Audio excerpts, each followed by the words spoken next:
Korean chow chow noodles बनाएर boil egg अनि आलुदम भन्नाले मैले आलुदम नै चाहिँ बनाएको हैन। बोइल पोटेटोजलाई चाहिँ चिली पाउडर अनि सल्ट चाहिँ मैले मेरिनेट गरेको है। यस्तो हेर्दा चाहिँ आलुदम नै जस्तो देख्छ।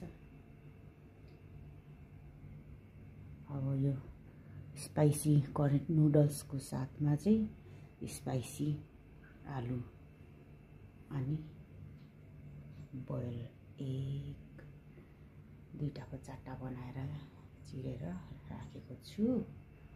अनि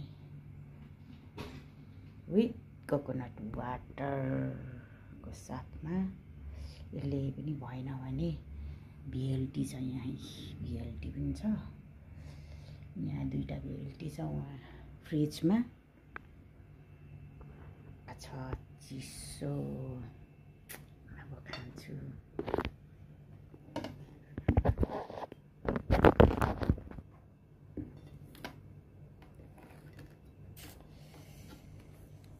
आज मेरो अफ हो। मेरो आज duty of. Monday is my of day.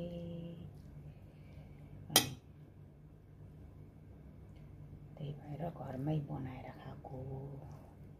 म नेपालमा पनि यसरी बनाएर खाइरहेको थिएँ।